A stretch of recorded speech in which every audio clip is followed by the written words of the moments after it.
मेरे प्यारे देशवासियों, नमस्कार।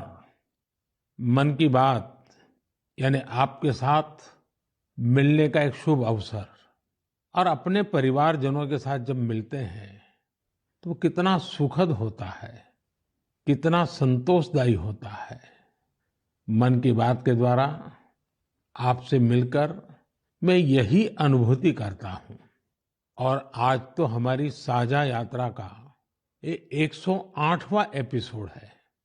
हमारे यहाँ 108 अंक का महत्व, उसकी पवित्रता एक गहन अध्ययन का विषय है। माला में 108 मन के, 108 बार जप, 108 दिव्य क्षेत्र, मंदिरों में 108 सीढ़ियां, 108 घंटियां, 108 का ये अंक असीम आस्था से जुड़ा हुआ है। इसलिए मन की बात का 108वां एपिसोड मेरे लिए और खास हो गया है। इन 108 एपिसोड्स में हमने जन भागीदारी के कितने ही उदाहरण देखे हैं, उनसे प्रेरणा पाई है। अब इस पड़ाव पर पहुंचने के बाद हमें नए सिरे से नई ऊर्जा के साथ और तेज गति से बढ़ने का संकल्प लेना है। और ये कितना सुखद संयोग है कि कल का सूर्योदय 2024 का प्रथम सूर्योदय होगा। हम वर्ष 2024 में प्रवेश कर चुके होंगे। आप सभी को 2024 की बहुत बहुत शुभकामनाएं। साथियों, मन की बात सुनने वाले कई लोगों ने मुझे पत्र लिखकर अपने यादगार पल साझा किए हैं। ये 140 करोड़ भारतीयों की ताकत है कि इस वर्ष हमारे देश ने कई विशेष उपलब्धियां हासिल की है। इसी साल नारी शक्ति वंदन अधिनियम पास हुआ, जिसकी प्रतीक्षा बरसों से थी। बहुत सारे लोगों ने पत्र लिखकर भारत के 5वीं सबसे बड़ी अर्थव्यवस्था बनने पर खुशी जाहिर की। अनेक लोगों ने मुझे G20 समिट की सफलता याद दिलाई। साथियों, आज भारत का कोना कोना आत्मविश्वास से भरा हुआ है। विकसित भारत की भावना से, आत्मनिर्भरता की भावना से ओतप्रोत है। 2024 में भी हमें इसी भावना और मोमेंटम को बनाए रखना है। दिवाली पर रिकॉर्ड कारोबार ने ये साबित किया कि हर भारतीय वोकल फॉर लोकल के मंत्र को महत्व दे रहा है। साथियों, आज भी कई लोग मुझे चंद्रयान-3 की सफलता को लेकर संदेश भेजते रहे हैं। मुझे विश्वास है कि मेरी तरह आप भी हमारे वैज्ञानिकों और विशेषकर महिला वैज्ञानिकों को लेकर गर्व का अनुभव करते होंगे। साथियों, जब नाटू नाटू को ऑस्कर मिला तो पूरा देश खुशी से झूम उठा।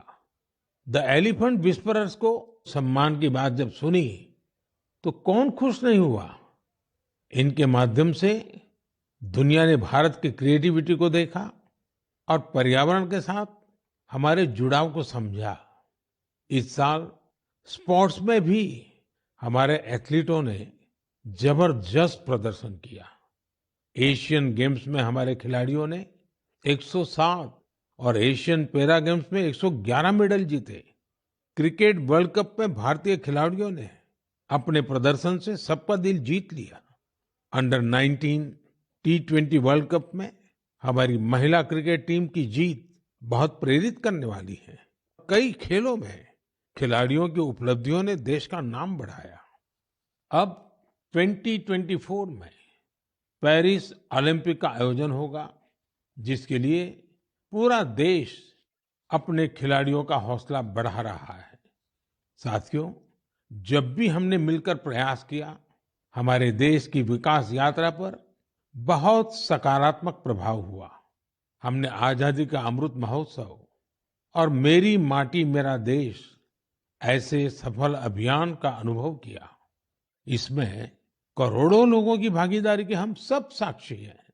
70,000 अमृत सरोवरों का निर्माण भी हमारी सामूहिक उपलब्धि है। साथियों, मेरा ये विश्वास रहा है कि जो देश इनोवेशन को महत्व नहीं देता, उसका विकास रुक जाता है। भारत का इनोवेशन हब बनना इस बात का प्रतीक है कि हम रुकने वाले नहीं हैं। 2015 में हम ग्लोबल इनोवेशन इंडेक्स में 81वें रैंक पर थे। आज हमारी रैंक 40 है। इस वर्ष भारत में फाइल होने वाले पेटेंट की संख्या ज्यादा रही, जिनमें करीब 60% डोमेस्टिक फर्म्स के थे। क्यूएस एशिया यूनिवर्सिटी रैंकिंग में इस बार सबसे अधिक संख्या में भारतीय यूनिवर्सिटी शामिल हुई है। अगर इन उपलब्धियों की लिस्ट बनाना शुरू करें तो ये कभी पूरी ही नहीं होगी। ये तो सिर्फ एक झलक है। भारत का सामर्थ्य कितना प्रभावी है। हमें देश की इन सफलताओं से, देश के लोगों की इन उपलब्धियों से प्रेरणा लेनी है, गर्व करना है, नए संकल्प लेने हैं। मैं एक बार फिर आप सबको 2024 की शुभकामनाएं देता हूं। मेरे परिवारजनों, हमने अभी भारत को लेकर हर तरफ जो आशा और उत्साह है, उसकी चर्चा की। ये आशा और उम्मीद बहुत अच्छी है। जब भारत विकसित होगा तो इसका सबसे अधिक लाभ युवाओं को ही होगा। लेकिन युवाओं को इसका लाभ तब और ज्यादा मिलेगा जब वो फिट होंगे। आजकल हम देखते हैं कि लाइफस्टाइल रिलेटेड डिसीज के बारे में कितनी बातें होती हैं। ये हम सभी के लिए, खासकर युवाओं के लिए ज्यादा चिंता की बात है। इस मन की बात के लिए मैंने आप सभी से फिट इंडिया से जुड़े इनपुट भेजने का आग्रह किया था। आप लोगों ने जो रिस्पांस दिया, उसने मुझे उत्साह से भर दिया है। नमो ऐप पर बड़ी संख्या में मुझे स्टार्टअप्स ने भी अपने सुझाव भेजे हैं। उन्होंने अपने कई तरह के अनूठे प्रयासों की चर्चा की है। साथियों, भारत के प्रयास से 2023 को इंटरनेशनल ईयर ऑफ मिलेट्स के रूप में मनाया गया। इससे इस क्षेत्र में काम करने वाले स्टार्टअप्स को बहुत सारे अवसर मिले। इनमें लखनऊ से शुरू हुए किरोज फूड्स, प्रयागराज के ग्रैंडमा मिलेट्स और न्यूट्रास्यूटिकल रिच ऑर्गेनिक इंडिया जैसे कई स्टार्टअप शामिल हैं। एल्पिनो हेल्थ फूड्स, अबोरियल और किरोज फूड से जुड़े युवा हेल्दी फूड के ऑप्शंस को लेकर नए नए इनोवेशन भी कर रहे हैं। बेंगलुरु के अनबॉक्स हेल्थ से जुड़े युवाओं ने ये भी बताया है कि कैसे वे लोगों को उनकी पसंदीदा डाइट चुनने में मदद कर रहे हैं। फिजिकल हेल्थ को लेकर दिलचस्पी जिस तरह से बढ़ रही है, उससे इस क्षेत्र से जुड़े कोचेस और ट्रेनर्स की डिमांड भी बढ़ रही है। जोगो टेक्नोलॉजी जैसे स्टार्टअप्स इस मांग को पूरा करने में मदद कर रहे हैं। साथियों, आज फिजिकल हेल्थ और वेलबींग की चर्चा तो खूब होती है, लेकिन इससे जुड़ा एक और बड़ा पहलू है मेंटल हेल्थ का। मुझे यह जानकर बहुत खुशी हुई है कि मुंबई के इन्फी हिल और योर दोस्त जैसे स्टार्टअप्स मेंटल हेल्थ और वेलबींग को इम्प्रूव करने के लिए काम कर रहे हैं। इतना ही नहीं, आज इसके लिए आर्टिफिशियल इंटेलिजेंस जैसी टेक्नोलॉजी का इस्तेमाल भी किया जा रहा है। साथियों, मैं यहाँ कुछ ही स्टार्टअप्स का नाम ले सकता हूँ, क्योंकि लिस्ट बहुत लंबी है। मैं आप सभी से आग्रह करूंगा कि फिट इंडिया के सपने को साकार करने की दिशा में इनोवेटिव हेल्थ केयर स्टार्टअप्स के बारे में मुझे जरूर लिखते रहें। मैं आपके साथ फिजिकल और मेंटल हेल्थ के बारे में बात करने वाले जाने-माने लोगों के अनुभव भी साझा करना चाहता हूँ। ये पहला मैसेज सद्गुरु जग्गी वासुदेव जी का है। ये फिटनेस विशेष रूप से फिटनेस ऑफ द माइंड यानी मानसिक स्वास्थ्य को लेकर अपने विचार साझा करेंगे। इस मन की बात में मन के स्वास्थ्य पर बात करना हमारा सौभाग्य है। Mental illnesses and how we keep our neurological system are very directly related. How alert, static-free and disturbance-free we keep our neurological system will decide how pleasant we feel within ourselves. What we call as peace, love, joy, blissfulness, agony, depression, ecstasy, all have a chemical and neurological basis. Pharmacology is essentially trying to fix the chemical imbalance within the body by adding chemicals from outside. Mental illnesses are being managed this way. But we must realize that taking chemicals from outside in the form of medications is necessary when one is in extreme situation. Working for an internal mental health situation or working for an equanimous chemistry within ourselves, a chemistry of peacefulness, joyfulness, blissfulness, is something that has to be brought into every individual's life, into the cultural life of a society and the nations around the world and the entire humanity. It's very important we understand our mental health, our sanity is a fragile privilege. We must protect it, we must nurture it. For this, there are many levels of practices in the yogic system. Completely internalized processes that people can do as simple practices with which they can bring certain equanimity to their chemistry and certain calmness to their neurological system. The technologies of inner well-being is what we call as the yogic sciences. Let's make it happen. सामान्य तौर पर सद्गुरु जी ऐसे ही बेहतरीन तरीके से अपनी बातों को सामने रखने के लिए जाने जाते हैं। आइए अब हम जानी मानी क्रिकेट खिलाड़ी हरमनप्रीत कौर जी को सुनते हैं। नमस्कार, मैं अपने देशवासियों को मन की बात के माध्यम से कुछ कहना चाहती हूँ। माननीय प्रधानमंत्री श्री नरेंद्र मोदी जी के फिट इंडिया की पहल मुझे अपने फिटनेस मंत्र आप सभी के साथ शेयर करने के लिए प्रोत्साहित किया है। आप सभी को मेरा पहला सजेशन यही है, one can not out train a bad diet. इसका अर्थ ये है, आप कब खाते हो और क्या खाते हो, इसके बारे में आपको बहुत सावधान रहना होगा। हाल ही में माननीय प्रधानमंत्री मोदी जी ने सभी को बाजरा खाने के लिए इनकरेज किया है, जो कि इम्यूनिटी बढ़ाता है और टिकाऊ खेती करने में सहायता करता है और पचाने में भी आसान है। रेगुलर एक्सरसाइज और 7 घंटे की पूरी नींद बॉडी के लिए बहुत ज़रूरी है और फिट रहने के लिए मदद करती है। इसके लिए बहुत डिसिप्लिन एंड कंसिस्टेंसी की ज़रूरत होगी। जब आपको इसका रिजल्ट मिलने लग जाएगा तो आप डेली खुद ही एक्सरसाइज करना स्टार्ट कर दोगे। मुझे आप सबसे बात करने और अपना फिटनेस मंत्र शेयर करने का अवसर देने के लिए माननीय प्रधानमंत्री जी का बहुत धन्यवाद। हरमनप्रीत जी जैसी प्रतिभाशाली खिलाड़ी की बातें निश्चित रूप से आप सभी को प्रेरित करेगी। आइए ग्रैंड मास्टर विश्वनाथन आनंद जी को सुने। हम सभी जानते हैं कि उनके खेल शतरंज के लिए मेंटल फिटनेस का कितना महत्व है। Namaste, I'm Vishwanathan Anand. You have seen me play chess, and very often I'm asked, what is your fitness routine?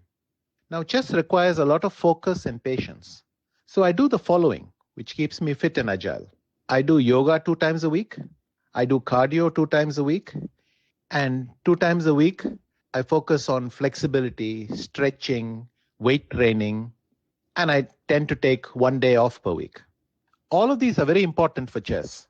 You need to have the stamina to last 6 or 7 hours of intense mental effort, but you also need to be flexible to be able to sit comfortably, and the ability to regulate your breath to calm down is helpful when you want to focus on some problem, which is usually a chess game.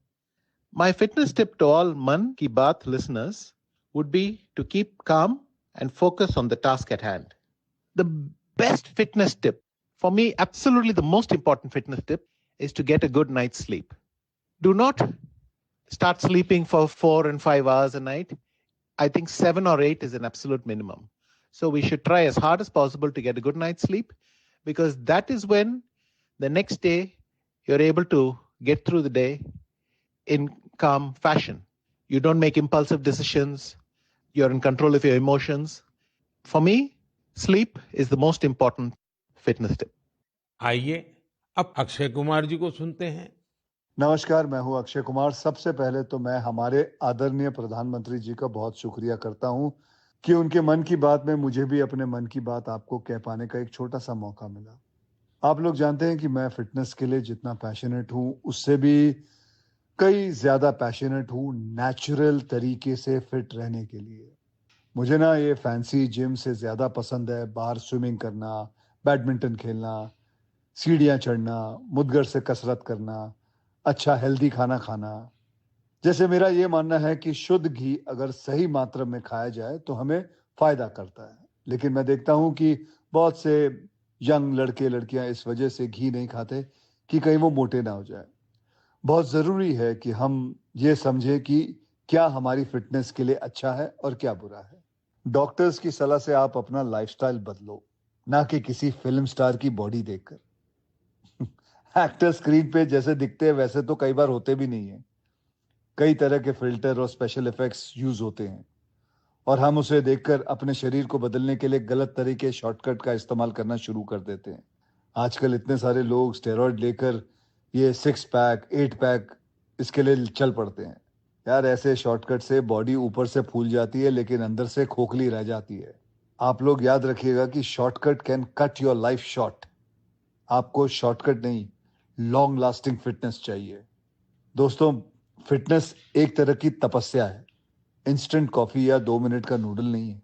इस नए साल में अपने आप से वादा करो, no chemicals, no shortcut, कसरत, योग, अच्छा खाना, वक्त पे सोना, थोड़ा मेडिटेशन और सबसे जरूरी, जैसे आप दिखते हो ना, उसे खुशी से एक्सेप्ट करो। आज के बाद फिल्टर वाली लाइफ नहीं, फिटर वाली लाइफ जियो। Take care. जय महाकाल। इस सेक्टर में कई और स्टार्टअप्स हैं, इसलिए मैंने सोचा कि एक युवा स्टार्टअप फाउंडर से भी चर्चा की जाए जो इस क्षेत्र में बेहतरीन काम कर रहे हैं। नमस्कार, मेरा नाम ऋषभ मल्होत्रा है और मैं बैंगलोर का रहने वाला हूं। मुझे ये जानकर बेहद खुशी हुई कि मन की बात में फिटनेस पर चर्चा हो रही है। मैं खुद फिटनेस की दुनिया से बिलोंग करता हूं और बैंगलोर में हमारा एक स्टार्टअप है जिसका नाम है तगड़ा रहो। हमारा स्टार्टअप भारत के पारंपरिक व्यायाम को आगे लाने के लिए बनाया गया है। भारत के पारंपरिक व्यायाम में एक बहुत ही अद्भुत व्यायाम है जो है गदा व्यायाम, और हमारा पूरा फोकस गदा और मुग्दर व्यायाम पर ही है। लोगों को जानकर आश्चर्य होता है कि आप गदा से सारी ट्रेनिंग कैसे कर लेते हैं। मैं ये बताना चाहूंगा कि गदा व्यायाम हजारों साल पुराना व्यायाम है और ये हजारों सालों से भारत में चलता आ रहा है। आपने इसे छोटे बड़े अखाड़ों में देखा होगा और हमारे स्टार्टअप के माध्यम से हम इसे एक आधुनिक फॉर्म में वापस लेके आए हैं। हमें पूरे देश से बहुत प्यार मिला है, बहुत अच्छा रिस्पांस मिला है। मन की बात के माध्यम से मैं ये बताना चाहूंगा कि इसके अलावा भी भारत में बहुत से ऐसे प्राचीन व्यायाम हैं, हेल्थ और फिटनेस से रिलेटेड विधि है जो हमें अपनानी चाहिए और दुनिया में आगे भी सिखानी चाहिए। मैं फिटनेस की दुनिया से हूं तो आपको एक पर्सनल टिप देना चाहूंगा। गदा व्यायाम से आप अपना बल, अपनी ताकत, अपना पोस्चर और अपनी ब्रीदिंग को भी ठीक कर सकते हैं। तो गदा व्यायाम को अपनाएं और इसे आगे बढ़ाएं। जय हिंद। साथियों, हर किसी ने अपने विचार रखे हैं, लेकिन सबका एक ही मंत्र है, हेल्दी रहें, फिट रहें। 2024 की शुरुआत करने के लिए आपके पास अपनी फिटनेस से बड़ा संकल्प और क्या होगा। मेरे परिवारजनों, कुछ दिन पहले काशी में एक एक्सपेरिमेंट हुआ था जिसे मैं मन की बात के श्रोताओं को जरूर बताना चाहता हूं। आप जानते हैं कि काशी तमिल संगमम में हिस्सा लेने के लिए हजारों लोग तमिलनाडु से काशी पहुंचे थे। वहां मैंने उन लोगों से संवाद के लिए artificial intelligence AI tool Bhashini का सार्वजनिक रूप से पहली बार उपयोग किया। मैं मंच से हिंदी में संबोधन कर रहा था, लेकिन एआई टूल भाषिणी की वजह से वहां मौजूद तमिलनाडु के लोगों को मेरा वही संबोधन उसी समय तमिल भाषा में सुनाई दे रहा था। काशी तमिल संगमम में आए लोग इस प्रयोग से बहुत उत्साहित दिखे।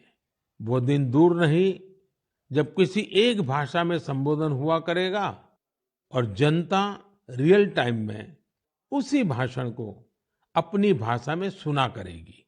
ऐसा ही फिल्मों के साथ भी होगा। जब जनता सिनेमा हॉल में एआई की मदद से रियल टाइम ट्रांसलेशन सुना करेगी, आप अंदाजा लगा सकते हैं कि जब ये टेक्नोलॉजी हमारे स्कूलों, हमारे अस्पतालों, हमारी अदालतों में व्यापक रूप से इस्तेमाल होने लगेगी तो कितना बड़ा परिवर्तन आएगा। मैं आज की युवा पीढ़ी से आग्रह करूंगा कि रियल टाइम ट्रांसलेशन से जुड़े एआई टूल्स को और एक्सप्लोर करें, उन्हें 100% फुल प्रूफ बनाएं। साथियों, बदलते हुए समय में हमें अपनी भाषाएं बचानी भी हैं और उनका संवर्धन भी करना है। अब मैं आपको झारखंड के एक आदिवासी गांव के बारे में बताना चाहता हूं। इस गांव ने अपने बच्चों को मातृभाषा में शिक्षा देने के लिए एक अनूठी पहल की है। मंगलो गांव में बच्चों को कुडुख भाषा में शिक्षा दी जा रही है। इस स्कूल का नाम है कार्तिक उरांव आदिवासी कुडुख स्कूल। इस स्कूल में 300 आदिवासी बच्चे पढ़ते हैं। कुडुख भाषा उरांव आदिवासी समुदाय की मातृभाषा है। कुडुख भाषा की अपनी लिपि भी है, जिसे तोलंग सिकी नाम से जाना जाता है। ये भाषा धीरे धीरे विलुप्त होती जा रही थी, जिसे बचाने के लिए इस समुदाय ने अपनी भाषा में बच्चों को शिक्षा देने का फैसला किया है। इस स्कूल को शुरू करने वाले अरविंद उरांव कहते हैं कि आदिवासी बच्चों को अंग्रेजी भाषा में दिक्कत आती थी, इसलिए उन्होंने गांव के बच्चों को अपनी मातृभाषा में पढ़ाना शुरू कर दिया। उनके इस प्रयास से बेहतर परिणाम मिलने लगे तो गांव वाले भी उनके साथ जुड़ गए। अपनी भाषा में पढ़ाई की वजह से बच्चों के सीखने की गति भी तेज हो गई है। हमारे देश में कई बच्चे भाषा की मुश्किलों की वजह से पढ़ाई बीच में ही छोड़ देते थे। ऐसी परेशानियों को दूर करने में नई राष्ट्रीय शिक्षा नीति से भी मदद मिल रही है। हमारा प्रयास है कि भाषा किसी भी बच्चे की शिक्षा और प्रगति में बाधा नहीं बननी चाहिए। साथियों, हमारी भारत भूमि को हर कालखंड में देश की विलक्षण बेटियों ने गौरव से भर दिया है। सावित्रीबाई फुले जी और रानी वेलु नाचियार जी देश की ऐसी ही दो विभूतियां हैं। उनका व्यक्तित्व ऐसे प्रकाश स्तंभ की तरह है जो हर युग में नारी शक्ति को आगे बढ़ाने का मार्ग दिखाता रहेगा। आज से कुछ ही दिनों बाद 3 जनवरी को हम सभी इन दोनों की जन्म जयंती मनाएंगे। सावित्रीबाई फुले जी का नाम आते ही सबसे पहले शिक्षा और समाज सुधार के क्षेत्र में उनका योगदान हमारे सामने आता है। वे हमेशा महिलाओं और वंचितों की शिक्षा के लिए जोरदार तरीके से आवाज उठाती रही। वे अपने समय से बहुत आगे थी और उन गलत प्रथाओं के विरोध में हमेशा मुखर रही। शिक्षा से समाज के सशक्तिकरण पर उनका गहरा विश्वास था। महात्मा फुले जी के साथ मिलकर उन्होंने बेटियों के लिए कई स्कूल शुरू किए।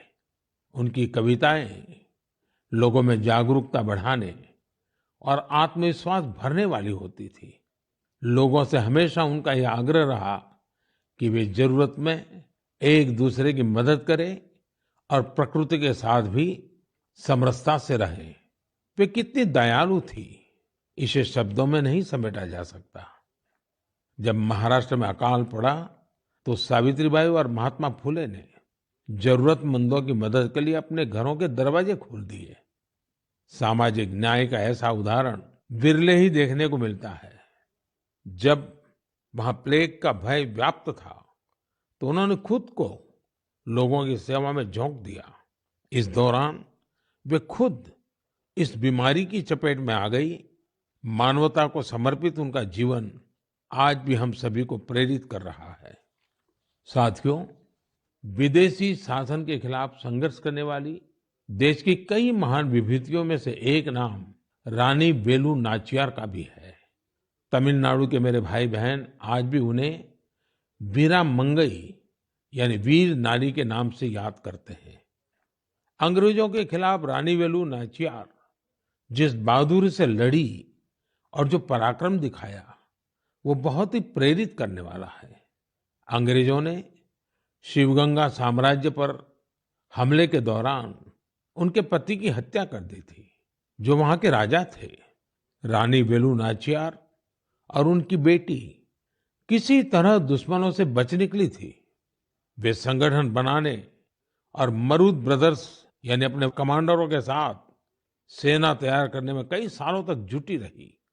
उन्होंने पूरी तैयारी के साथ अंग्रेजों के खिलाफ युद्ध शुरू किया और बहुत ही हिम्मत और संकल्प शक्ति के साथ लड़ाई लड़ी।